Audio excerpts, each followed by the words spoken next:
Selamat datang di channel Alur Donghua. Sebelum menonton, silahkan subscribe, biar Mimin tambah semangat update-nya.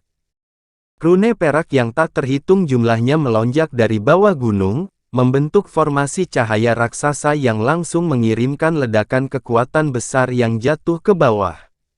Setelah diserang oleh 3 pilar cahaya keemasan, Dark Beast Monarch baru saja kembali ke akal sehatnya sebelum beban yang luar biasa muncul di sekujur tubuhnya. Segera melepaskan raungan kemarahan dan alarm yang menggelegar, dan bulunya langsung berdiri tegak sebelum berubah menjadi bentangan luas cahaya keemasan yang melonjak di udara. Dengan kekuatan tahap integrasi tubuh Raja Binatang Hitam, cahaya keemasan akan mampu membebaskannya dari batasan di sekitarnya dalam keadaan normal, tetapi dalam keadaan sangat lemah, cahaya keemasan hanya berhasil berjalan sekitar 10 kaki dari tubuhnya, sebelum terhenti karena beban berat yang jatuh dari atas. Ekspresi ketakutan muncul di wajah Dark Beast Monarch. Itu memiliki berbagai kemampuan yang kuat, tetapi tanpa kekuatan sihir untuk mendukung dirinya sendiri, itu tidak dapat melepaskan salah satu dari mereka. Tepat pada saat ini, penggaris perak raksasa di atas bergoyang sebelum menyulap proyeksi yang tak terhitung jumlahnya, yang semuanya menabrak Raja Binatang Hitam. The Dark Beast Monarch mengeluarkan teriakan kesedihan yang melengking saat tubuh fisiknya langsung dikelilingi oleh busur petir perak yang tak terhitung jumlahnya, mengirimkan bau tajam dari daging dan bulu yang terbakar melayang di udara. Tepat pada saat ini, pedang biru raksasa juga menyapu ke bawah dari atas. The Dark Beast Monarch benar-benar dilumpuhkan oleh berat yang sangat besar dan petir perak, sehingga tidak dapat menghindar. Cahaya biru menyala, dan tubuhnya terbelah menjadi 2. Ledakan keras terdengar, dan Dark Beast emas yang ukurannya sekitar setengah dari Dark Beast Monarch yang asli tiba-tiba muncul dari bangkai. Semburan kabut merah meletus dari tubuhnya, dan terbang di udara sebagai bola cahaya merah. Teriakan kaget yang samar terdengar dari ruang terdekat, diikuti dengan ledakan keras yang meletus. Gunung hitam raksasa itu langsung berteleportasi di udara sebelum menabrak cahaya merah yang kabur. Namun, pemandangan aneh kemudian terjadi. Cahaya merah langsung meletus ke segala arah sementara seberkas cahaya keemasan melesat keluar dari dalam. Itu adalah Dark Beast emas seukuran kepalan tangan pada kesempatan ini. Itu telah meninggalkan sekam kosong lainnya dalam usahanya untuk melarikan diri. Sebuah harum dingin terdengar dari atas, dan cahaya perak menyala, diikuti oleh Fire Raven perak seukuran kepala tiba-tiba muncul di depan miniatur Dark Beast yang melarikan diri. Fire Raven melebarkan sayapnya dan menerkam ke arah Golden Dark Beast, yang tidak memiliki cukup waktu untuk menghindar dan dimakan oleh burung itu.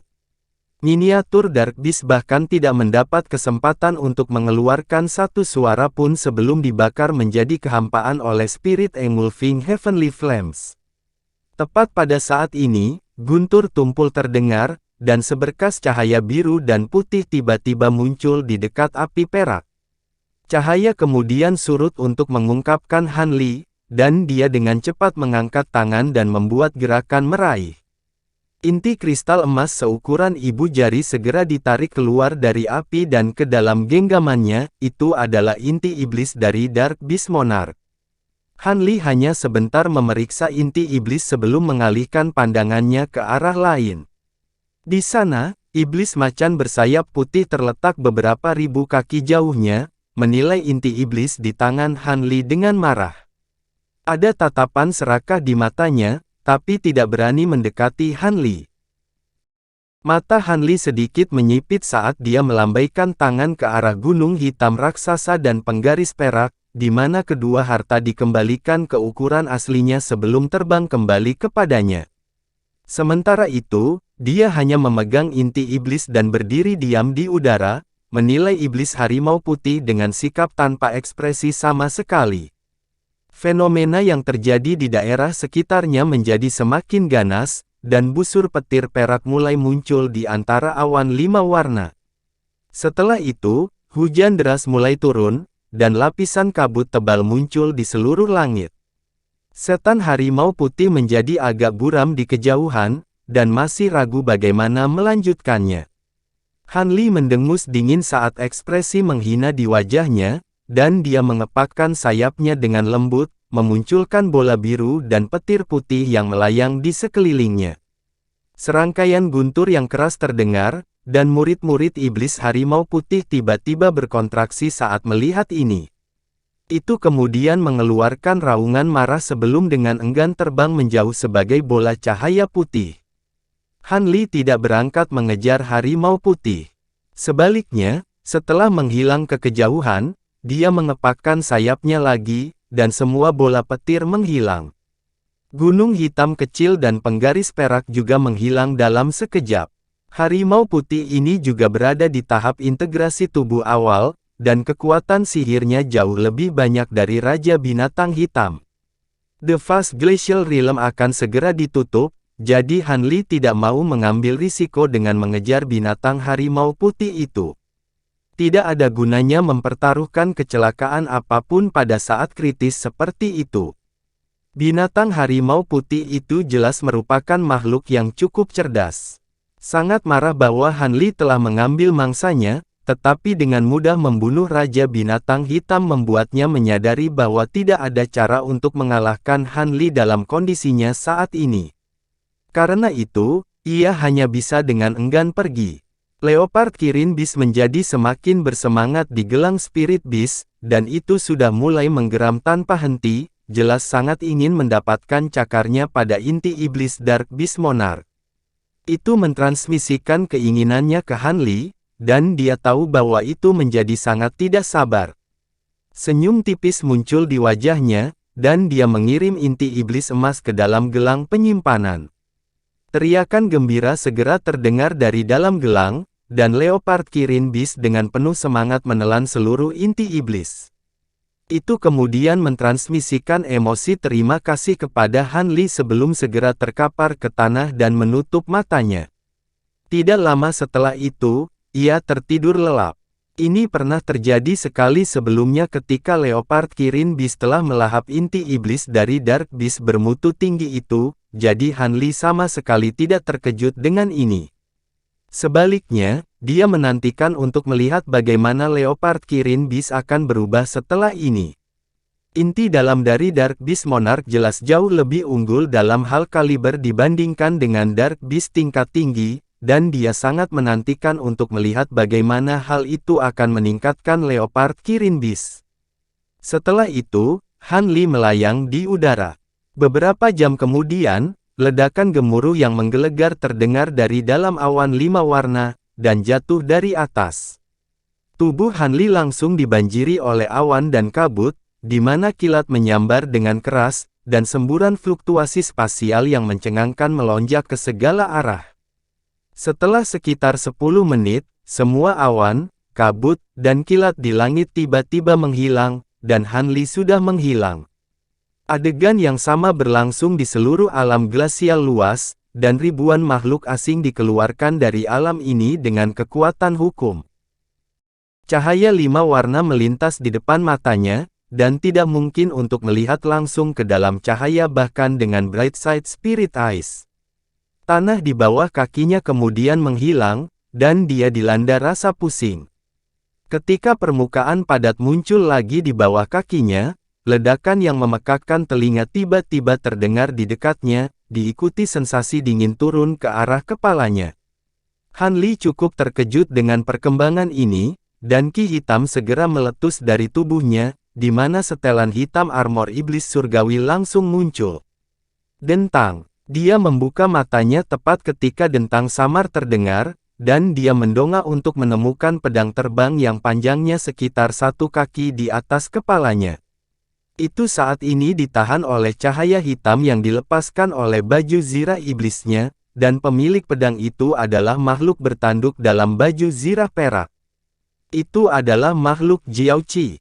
Ekspresi Han Li menjadi gelap saat dia memeriksa sekelilingnya, dan dia bisa melihat semua jenis harta dan bola cahaya dengan warna berbeda meluncur di udara di sekitarnya. Ada ribuan makhluk asing terlibat dalam pertempuran satu sama lain, dan hampir setengah adalah makhluk Jiaoqi, sedangkan sisanya adalah penjaga ras awan surgawi yang bertanggung jawab untuk melindungi formasi. Jauh tinggi di udara, ada dua kapal perang ras Jiaoqi raksasa yang menyerupai kota kecil yang melayang di ketinggian lebih dari ratusan ribu kaki. Sebagian besar batasan yang dibuat di sekitar dua formasi raksasa telah dihancurkan, dan kota Cloud juga telah menjadi medan perang yang sengit. Anehnya, tidak ada makhluk ras suci dalam pertempuran ini, bahkan yang paling kuat dalam pertempuran ini hanya berada di puncak tahap tempering spasial. Formasi raksasa berdengung dan berkedip tanpa henti, dan dia sepertinya satu-satunya yang telah diteleportasi sejauh ini, jadi tidak heran dia diserang lebih dulu. Han Li menatap makhluk Jiaoqi yang baru saja menyerangnya sebelum mengayunkan lengan bajunya ke udara untuk melepaskan pedang biru kecil. Pedang itu bersinar dengan cahaya biru sebelum tiba-tiba menghilang ke udara tipis. Makhluk Jiaoqi cukup terkejut oleh baju besi Han Li telah berhasil menahan pedang terbangnya, dan cahaya spiritual langsung melintas dari tubuhnya saat berusaha melarikan diri. Pedang biru muncul tepat di samping Jiaoqi sebelum mendesing di lehernya, memenggalnya dalam sekejap. Tubuh tanpa kepala jatuh dari langit, dan pedang Qi menghancurkan nas Chainsaw yang bersembunyi di dalam tubuh. Baru saat itulah Han Li menarik pedang terbangnya. Tepat pada saat ini, fluktuasi spasial tiba-tiba meletus, dan 4 sosok humanoid muncul dalam formasi satu persatu di tengah kilatan cahaya spiritual. Han Li menyipitkan matanya, dan dia langsung mengenali, mereka adalah Liu Suier dan Si Kun. Dua lainnya seorang pria parubaya dan seorang pria muda, keduanya telah memasuki fase Glacial Realm dalam kelompoknya. Han Li mengalihkan pandangannya ke pria parubaya itu, dan mendeteksi tekanan spiritual tahap integrasi tubuh awal yang memancar dari tubuhnya. Pria parubaya ini telah berhasil membuat terobosan di alam glasial luas. Tiga yang tersisa tidak menunjukkan perubahan dalam tekanan spiritual, jadi mereka semua telah gagal. Pada saat ini, cahaya spiritual melintas dari formasi lain, dan 4 orang lagi muncul. Han Li mengalihkan pandangannya ke arah itu dan hanya mengenali salah satu orang di sana, itu adalah Peri Yue. Pria tua dengan nama keluarga Su tidak terlihat. Peri Yue tersenyum tipis di wajahnya, dan auranya juga telah berubah, menunjukkan bahwa dia juga telah berhasil dalam terobosannya ke tahap integrasi tubuh awal. Han Li agak terkejut melihat ini. Dia tahu bahwa kemungkinan membuat terobosan jauh lebih tinggi di alam glasial luas, tetapi masih cukup mencengangkan bahwa 2 dari 8 orang yang telah kembali sejauh ini telah membuat terobosan. Untungnya, fase Glacial Realm hanya dibuka setiap 10.000 tahun sekali. Kalau tidak, kemungkinan besar akan ada lebih banyak makhluk tahap integrasi tubuh di benua guntur. Namun, Han Li agak bingung mengapa kelompoknya kembali lebih dulu. Apakah itu hanya kebetulan? Tanpa sepengetahuan Han Li, ini sebenarnya berhubungan dengan Profound Heavenly Fruit di lengannya.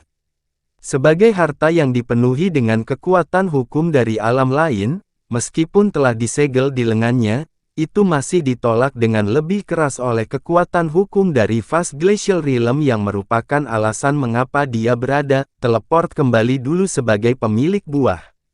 Semua makhluk awan surgawi yang baru saja kembali dari alam glasial luas tercengang oleh pemandangan yang terjadi di sekitar mereka, hanya pergi sekitar 1 tahun atau lebih, bagaimana makhluk Jiaoqi sudah mencapai Cloud City.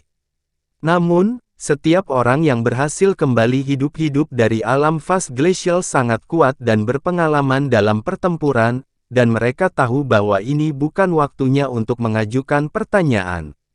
Cahaya spiritual mulai bersinar dari tubuh beberapa makhluk awan surgawi yang pemarah, dan mereka semua melepaskan harta saat bersiap untuk bergabung dalam pertempuran.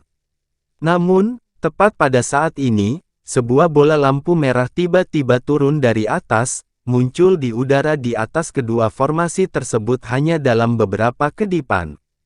Ini adalah pria tua yang tampak baik hati dengan setelan baju besi biru. Kamu akhirnya kembali. Semua tetua menghadapi makhluk bermutu tinggi dari ras Jiaoqi, jadi tidak ada yang di sini. Namun, sebelum kepergian senior Wang, dia menginstruksikan saya untuk memberitahu semua orang untuk pergi ke makhluk hidup, benteng ras kuno Myriad segera setelah kalian semua kembali, teriak lelaki tua itu dengan mendesak sebelum melemparkan lencana ke arah mereka, lalu naik ke udara lagi. Petir merah dilepaskan oleh pria tua itu ke arah makhluk Jiaoqi yang terbang ke arahnya, dan Jiaoqi melepaskan raungan keras saat dia juga melepaskan bola api putih sebagai pembalasan. Dengan demikian, keduanya terlibat dalam pertempuran sengit, dan Han Li dan yang lainnya saling menatap, bertanya-tanya bagaimana melanjutkannya. Lencana ditarik ke tangan Parubaya yang baru saja maju ke tahap integrasi tubuh awal, dan dia dengan hati-hati menilainya menggunakan indera spiritualnya sebelum melemparkannya ke arah Peri Yue dalam formasi lain. Peri Yue juga dengan hati-hati memeriksa lencana itu sebelum menyimpulkan, tidak salah lagi, lencana itu nyata. Aku juga mengenali rekan Taois yang membawakan lencana itu kepada kita, itu adalah rekan Daois Yu dari ras Azure. Dia adalah penjaga di panel sesepuh. Setelah ragu sejenak, pria Parubaya itu berkata, baiklah, mari kita lakukan apa yang diperintahkan. Saya yakin senior Wang punya alasan untuk mengeluarkan instruksi ini kepada kita. Dia berbicara seolah-olah dia sedang mengeluarkan perintah, dan itu masuk akal, mengingat dia sekarang adalah makhluk ras suci. Meski begitu, Si Kun dan yang lainnya masih agak tidak puas di perintah seperti ini, tapi mereka tidak punya alasan untuk tidak setuju, jadi semua orang mengangguk. Dengan demikian, semua orang dalam formasi naik ke udara dan terbang menuju bagian tertentu dari kota Cloud. Sepanjang jalan, mereka kadang-kadang bertemu dengan beberapa makhluk Jiaoqi yang berusaha untuk menghentikannya, tetapi ini adalah kelompok yang terdiri dari 2 makhluk tahap integrasi tubuh awal dan 6 makhluk tahap tempering spasial akhir, jadi tentu saja tidak kesulitan sama sekali untuk menyingkirkan semua rintangan di jalan.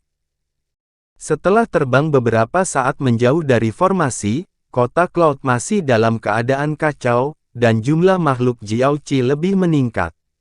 Ada kapal perang ras Jiaoqi, binatang perang, dan prajurit lapis baja berserakan di seluruh kota, dan Han Li bahkan melihat boneka super yang tingginya hampir 100.000 kaki tergeletak di tanah.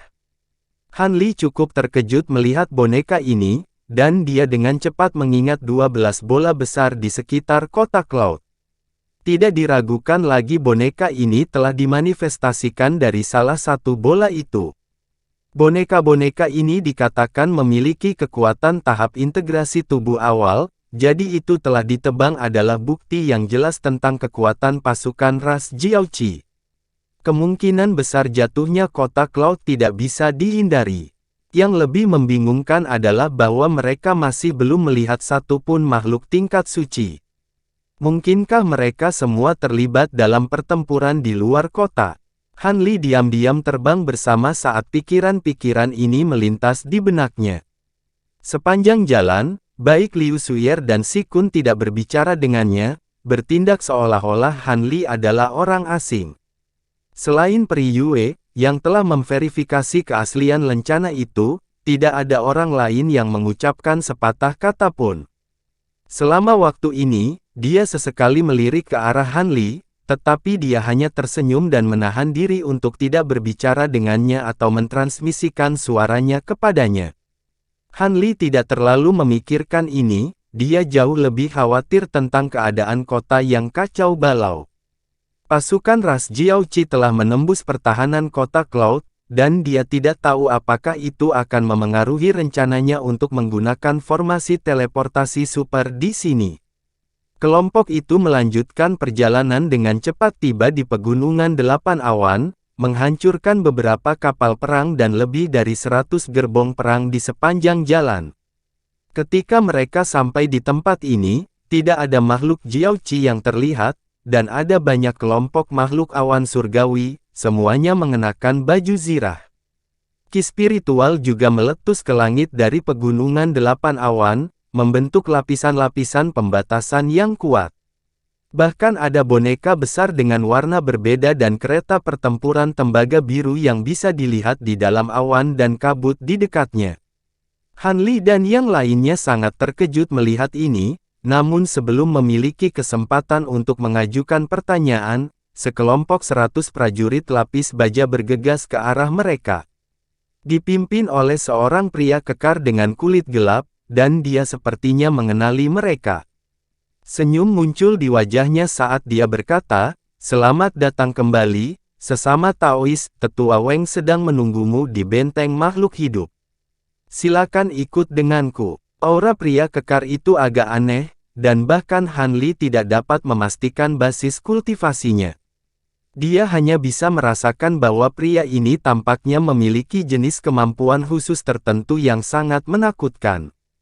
Peri Yue dan pria parubaya yang baru saja mencapai tahap integrasi tubuh awal cukup terkejut melihat pria kekar ini, dan mereka buru-buru melangkah maju sebelum memberikan penghormatan dengan hormat. "Salam, Senior Bing, permintaan maaf saya yang tulus karena membuat Anda menunggu kami." Ekspresi semua orang juga berubah secara drastis saat mereka memberi hormat, dan Han Li tampaknya menjadi satu-satunya yang tidak mengenali pria ini, tetapi dia juga menangkupkan tinjunya untuk memberi hormat. "Tidak perlu formalitas seperti itu, sesama Daois, kalian berdua telah mencapai tingkat suci, sehingga kalian dapat menganggapku setara. Ikuti aku dan aku akan membawa kalian ke Senior Weng," kata pria kekar itu dengan senyum. Senior Weng ada di dalam benteng. Pria parubaya itu agak terkejut mendengar ini sebelum ekspresi gembira muncul di wajahnya. Semua orang juga menghela nafas lega. Dengan hadirnya tahap Grand Ascension yang kuat ini, situasinya pasti tidak seburuk itu. Pria kekar itu tersenyum dan mengangguk, dia terbang langsung menuju gunung tertentu. Han Li dan yang lainnya secara alami mengikuti, dan semua prajurit lapis baja lainnya dibagi menjadi 2 kelompok untuk mengawal mereka di kedua sisi. Beberapa saat kemudian, semua orang melewati sebuah gunung besar sebelum sebuah benteng yang membentang beberapa kilometer muncul di depan mata mereka. Benteng itu dikelilingi tembok tinggi yang kokoh, dan ada serangkaian patung perak yang terletak di atas tembok itu. Beberapa patung adalah binatang buas sementara yang lain berbentuk humanoid. Yang terbesar berukuran lebih dari 1000 kaki, sementara yang terkecil pun tingginya sekitar 80 kaki. Semuanya ada aura buruk yang tak terlukiskan yang memancar. Ada deretan prajurit lapis baja biru yang memegang tombak yang terletak di atas tembok kota, namun semuanya sama sekali tidak memiliki fluktuasi kehidupan, jelas menunjukkan bahwa mereka tidak lebih dari boneka humanoid. Ada sekitar selusin boneka logam yang tingginya ribuan kaki di dekat benteng, dan semuanya memegang berbagai senjata di tangan. Di udara di atas benteng terdapat 6 formasi cahaya aneh, yang berukuran lebih dari 100 kaki dan memancarkan cahaya spiritual. Han Li bertanya-tanya apa tujuannya. Ini adalah benteng ras Myriad Ancient yang pernah dikunjungi Han Li sebelumnya, dan markasnya di kota Cloud. Namun, saat ini ada banyak seberkas cahaya terbang masuk dan keluar dari benteng, dan ini adalah makhluk dari semua ras, jadi benteng itu jelas menjadi markas sementara. Han Li dan yang lainnya turun depan aula di belakang pria kekar itu, dan mereka kemudian memasuki aula. Hanya ada 3 orang di aula. Salah satunya duduk di kursi dengan tenang dan tenang. Ini adalah makhluk panggung Grand Ascension, pemuda dengan nama keluarga Weng. 2 orang yang berdiri di sampingnya hanya berada di tahap tempering spasial, dan mereka berdua mendengarkan instruksi darinya dengan hormat. "Kami memberi hormat kepada Tetua Agung." Peri Yue dan pria parubaya itu segera memimpin semua orang ke arahnya untuk memberi hormat. "Selamat datang kembali. Sepertinya kalian berdua telah naik ke ras suci, itu tidak buruk sama sekali. Kalian semua boleh bangkit, kata pemuda itu dengan senyum tipis di wajahnya. Peri Yue dan yang lainnya segera bangkit berdiri. Baru pada saat itulah pemuda itu mengalihkan pandangannya ke semua orang, dan Han Li tidak tahu apakah itu hanya isapan jempol dari imajinasinya, tetapi dia merasa seolah-olah senyum pemuda itu semakin melebar saat melihatnya daripada menanggapi Peri Yue dan terobosan pria parubaya. Dia kemudian memikirkan kembali bagaimana pemuda itu telah menganugerahkan segel astral surgawi kepadanya tanpa alasan, dan dia merasa sedikit tidak nyaman. Tatapan pemuda itu hanya tertuju pada Han Li sesaat sebelum dia melambaikan tangan ke arah dua makhluk panggung tempering spasial lainnya yang hadir, dan mereka segera keluar dari aula.